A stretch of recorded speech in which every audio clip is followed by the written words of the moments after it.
E aí, pessoal, como é que vocês estão? Última semana do ano, última semana também da nossa leitura bíblica anual da IBNU. Estamos aí no último livro, finalizando esse ano com chave de ouro. E para a gente conversar sobre esse último livro, olha quem tá aí, o Homem Apocalíptico, aquele que é o fim das coisas. Diga aí, Santos, tudo bom?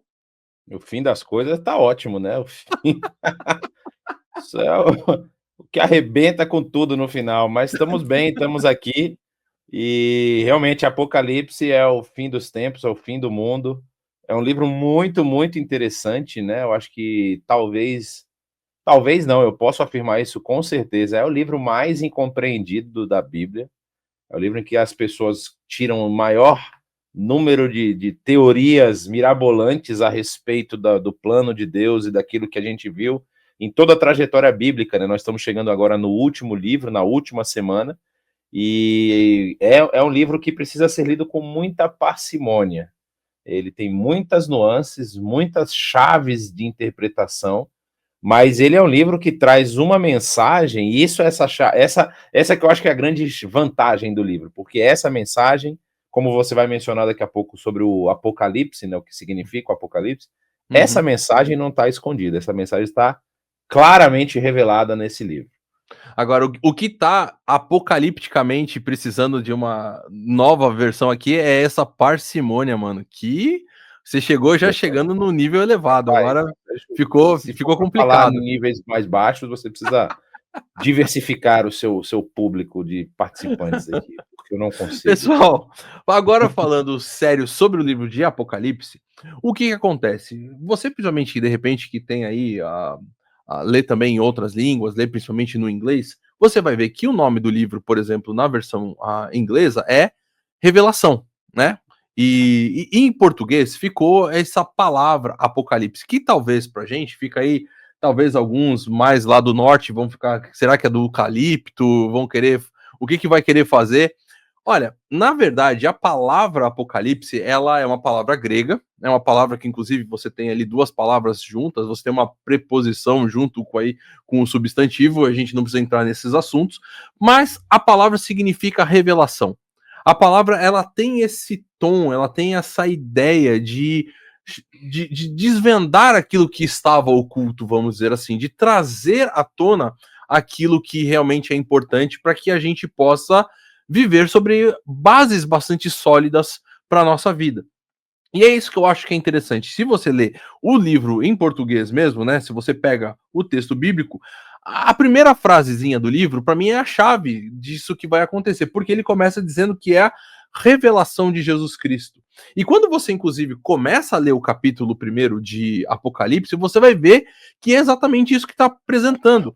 Ele vai mostrar Jesus Cristo como sendo esse homem que está andando ali no meio dos candelabros e aquela coisa toda, e vai mostrar Jesus como esse Deus glorioso, gracioso, esse Deus onipotente, esse Deus que é incrivelmente fantástico, que nada pode ser comparado com ele, e principalmente a ideia é demonstrar que Jesus é o vencedor, que ele é aquele que venceu, ele é aquele que vai levar ao fundo, né, todas as coisas que estão acontecendo. E até mesmo nisso tudo, há algo que eu acho bastante importante, que é revelar Jesus Cristo, revelar esse Deus glorioso e já apresentar isso aí para as igrejas e mostrar que Jesus, esse Deus Todo-Poderoso, ele tem essa mensagem, inclusive ele é essa a palavra tão famosa do livro de Apocalipse, né, que é a Pantocrator,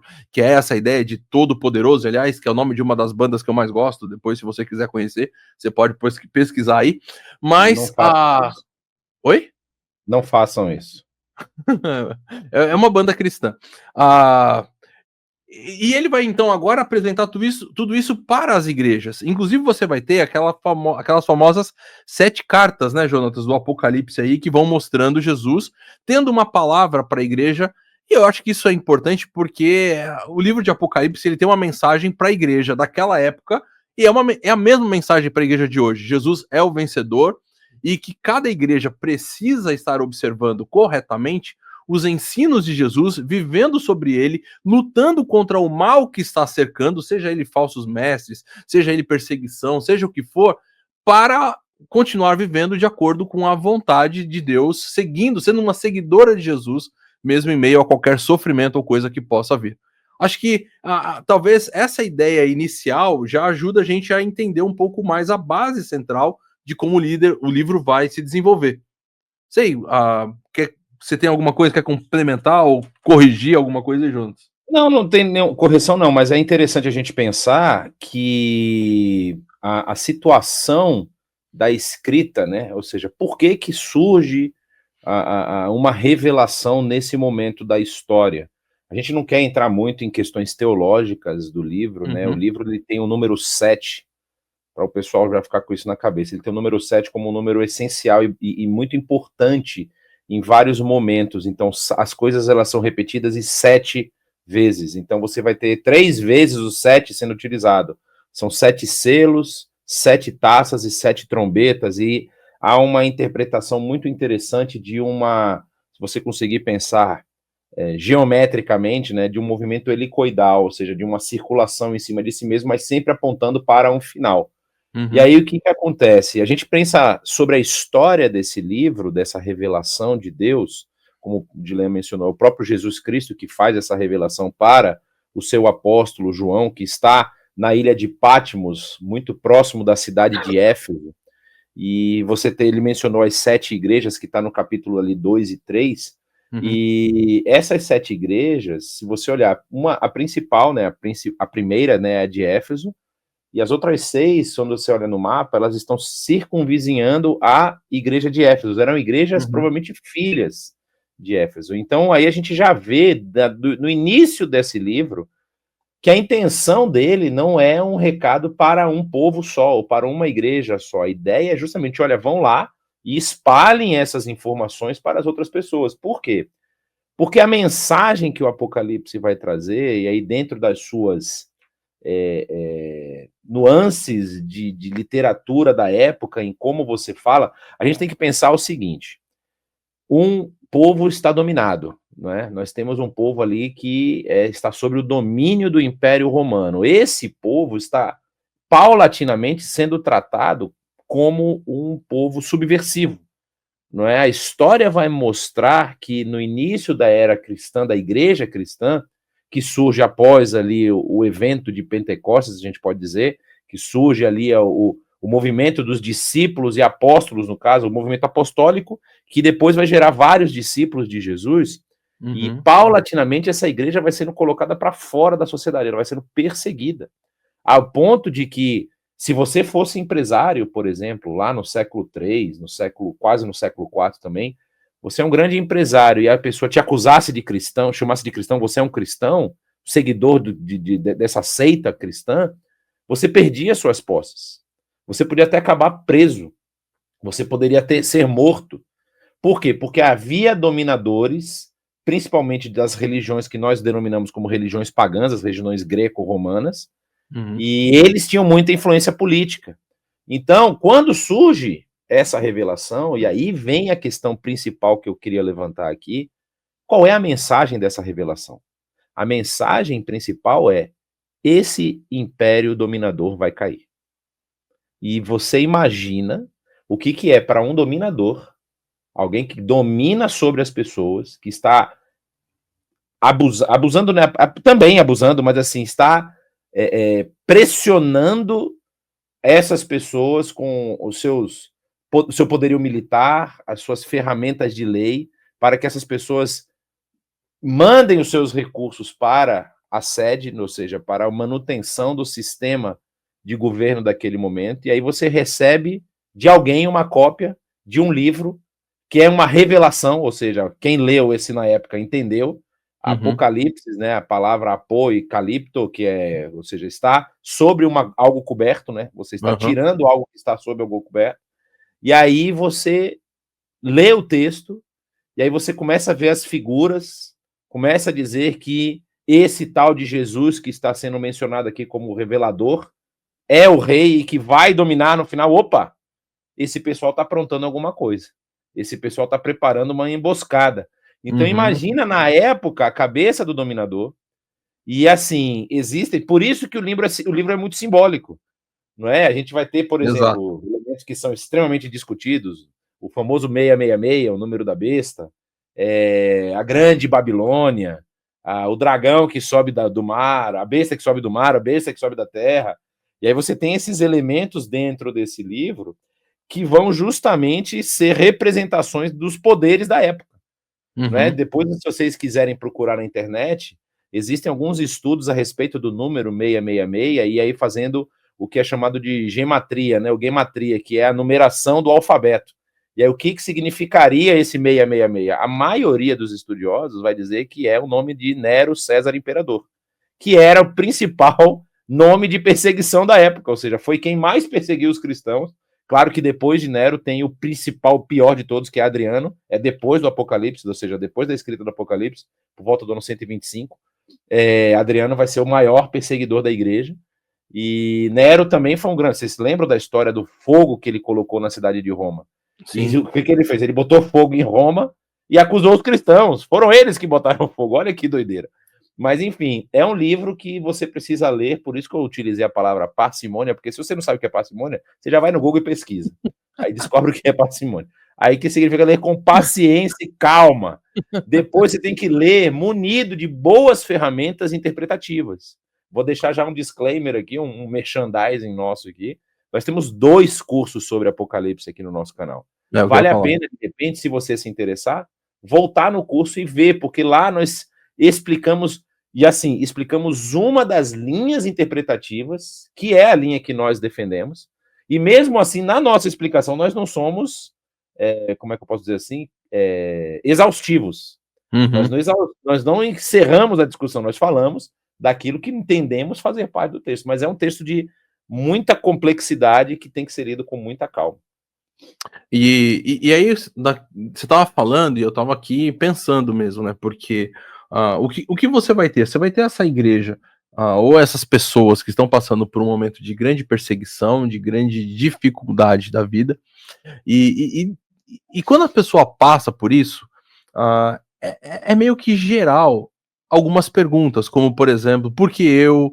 Onde está Deus? Enfim, algumas perguntas assim. Eu creio que você que está nos ouvindo aí hoje talvez até tenha feito esse tipo de pergunta também, ou conversou com pessoas que estavam fazendo isso. E aí a mensagem de Apocalipse, ela vem com a seguinte informação. Gente, é o seguinte, lembre-se, Deus é soberano sobre toda a história. Deus tá no controle da história.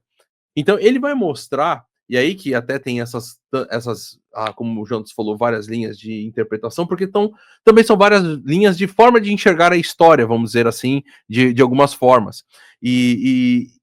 Mas basicamente, vamos dizer assim, o que fecha a ideia principal é que sim, o livro de Apocalipse demonstra que Deus tem o controle sobre a história, e que mesmo o mal que possa parecer estar até ganhando, ou reinando, ou sendo soberano de alguma forma, ele não é soberano de fato.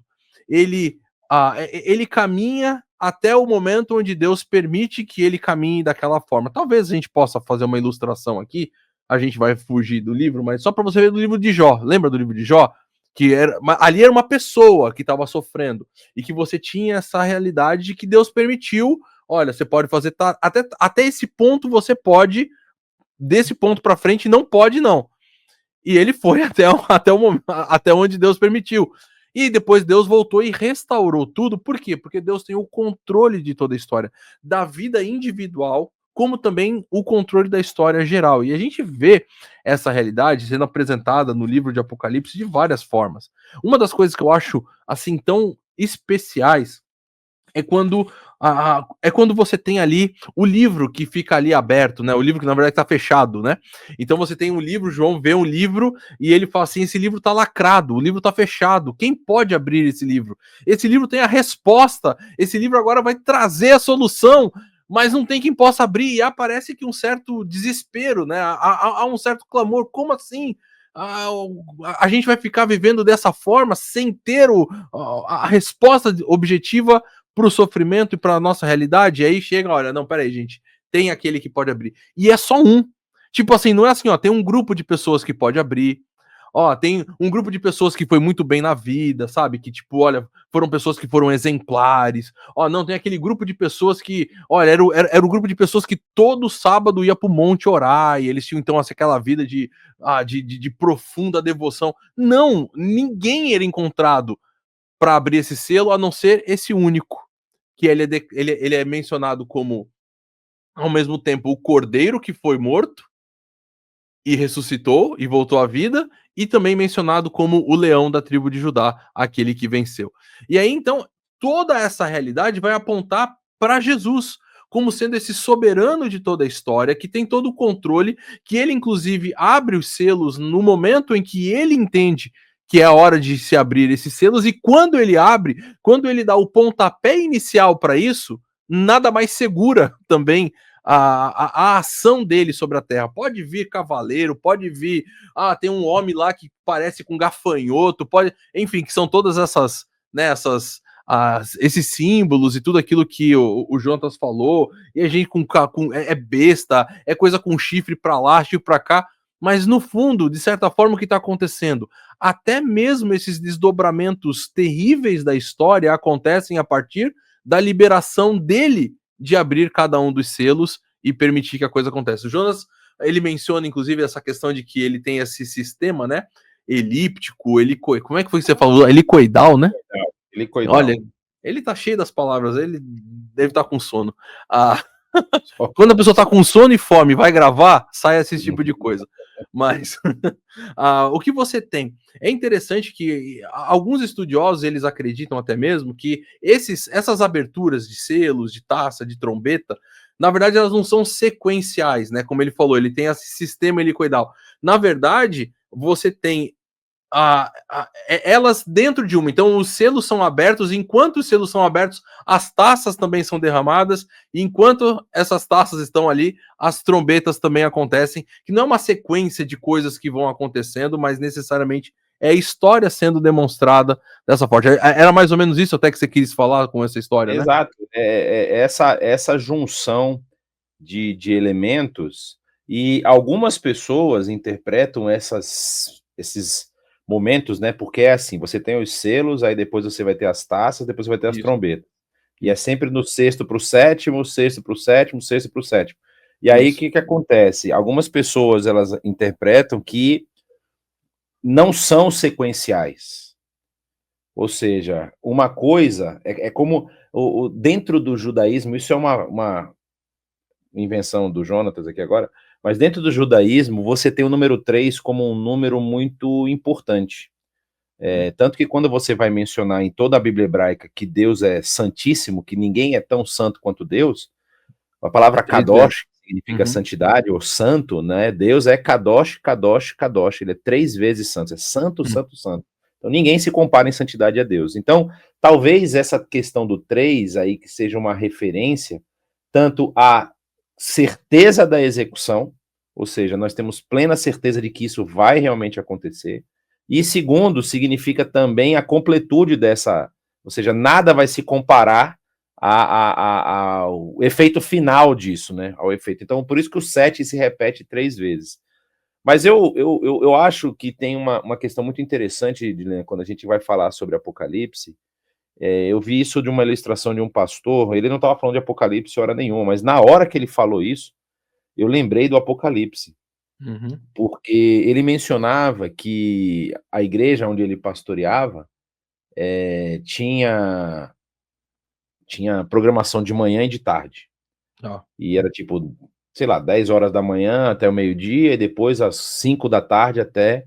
E ele tinha que estar na igreja, tinha que estar preparando todas as coisas. E aí o time que ele gostava jogava no domingo à tarde.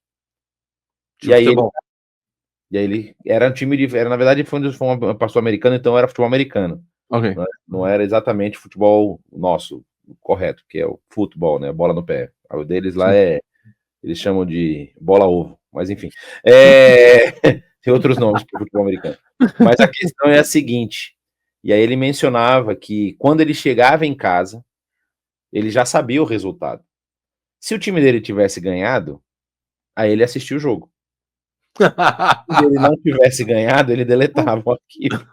Não vou assistir, já perdeu mesmo. Aí isso me veio assim, que o Apocalipse é justamente isso. Nós estamos vendo nós não estamos vivendo uma fita gravada, obviamente, mas nós já sabemos o resultado final.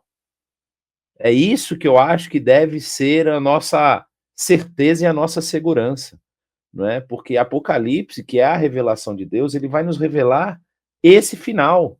Olha só, pessoal, todo o sofrimento que vocês estão passando, todas essas coisas, primeiro, você tem que conectar dois elementos, que o Apocalipse, ele vai trazer primeiro a revelação de Deus, a revelação da vontade de Deus, que são logo no início do livro. Depois ele vai reconhecer o sofrimento, porque grande parte do livro do Apocalipse são os fiéis pedindo misericórdia a Deus. Até quando nós vamos suportar isso? Como você mencionou. E aí, depois que vão se abrindo os selos e as taças da ira de Deus vão caindo sobre a humanidade, e aí a conta vai chegando, o que vai ver no final é a restauração do relacionamento original, daquele relacionamento do Éden, não é? Tanto que lá no final do Apocalipse, vários elementos que Deus colocou à disposição do homem vão estar lá. A árvore da vida vai estar no final. O rio que desce lá do Éden vai estar no final. As ruas agora serão ruas de ouro. A cidade de Jerusalém será uma cidade dourada, e essa é uma cidade que desce e volta à terra, ou seja, toda essa simbologia para dizer assim, gente, nada do que vocês estão sofrendo aqui se compara com o que vai ser o final. Então, tenham uma fé e a confiança de que esse Senhor que prometeu que vai restaurar todas as coisas tem poder para executar. E quando ele fizer isso, o resultado será maravilhoso. E aí nós voltamos ao número 3, né? Então é a certeza de que isso vai se cumprir, a certeza de que tudo isso vai acontecer. E o desfecho final, que nós já sabemos, que é o desfecho da vitória do Cordeiro, esse que abre os selos, que já venceu e só vai ali executar, vamos dizer assim, o seu papel de vitorioso, e nós vamos estar lá, aqueles que realmente depositaram a sua fé em Cristo Jesus, aqueles que entenderam que não são capazes de, pelo seu próprio esforço, alcançar salvação, mas confiam plenamente na salvação oferecida pelo Deus da história, o Deus da glória, vão agora poder viver essa vida que estão vivendo aqui em paz, ainda que enfrentando dificuldades, porque a vitória é certa lá no final. Eu acho que o livro de Apocalipse tem essa mensagem muito importante para a gente. Para de olhar para a sua volta, para os seus problemas, para as suas dificuldades e comece a caminhar com a certeza de que Deus já venceu. Comece a caminhar com a certeza de que o final já está garantido, que o resultado é positivo, que você já sabe o resultado.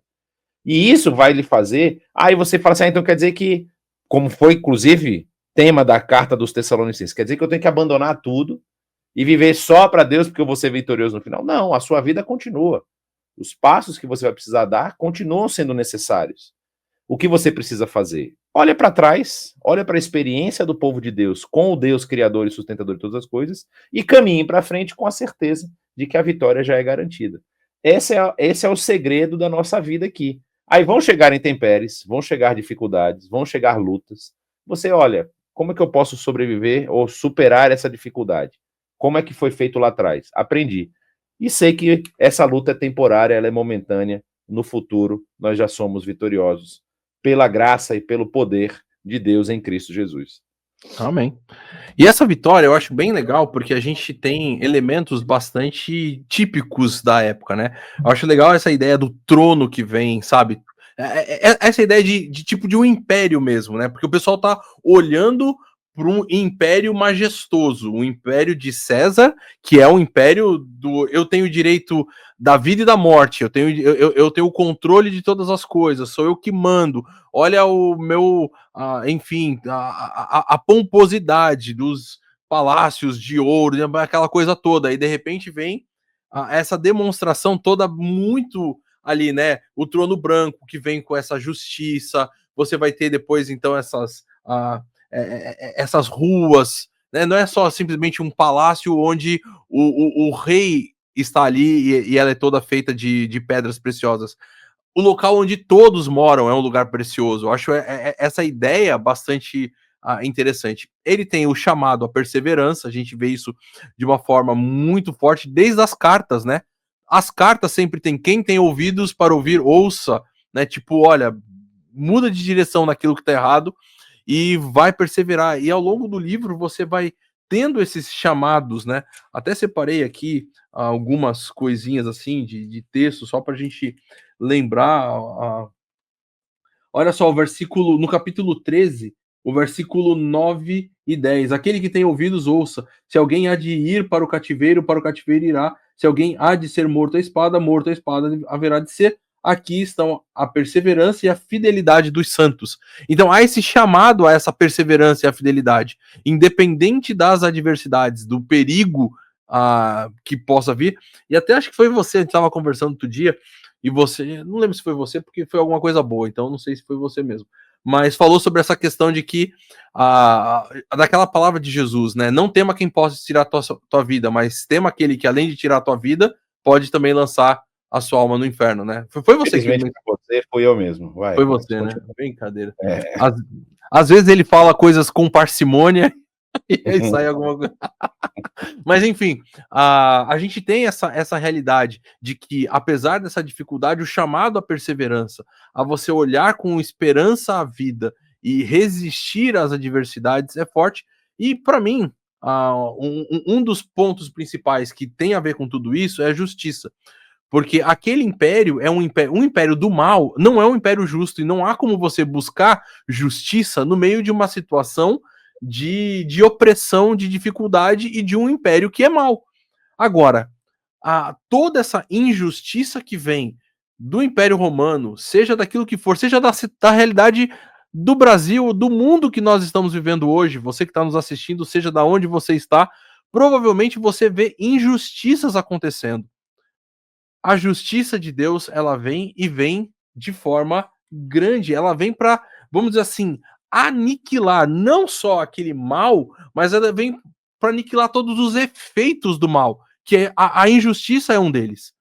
E eu acho impressionante essa ideia do trono, né, onde você vai ter ali o julgamento, e você tem tudo onde aquele que é perfeito vai fazer o julgamento.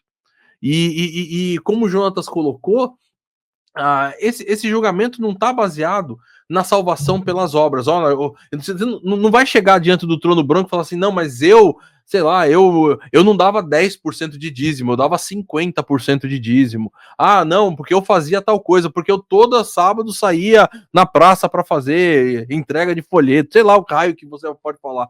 Lá naquele momento, aqueles que vão estar diante do trono, eles vão ser pesados pela fé que eles têm no Cordeiro, por aquele que venceu, ou pela forma de viver de acordo com a sua própria realidade.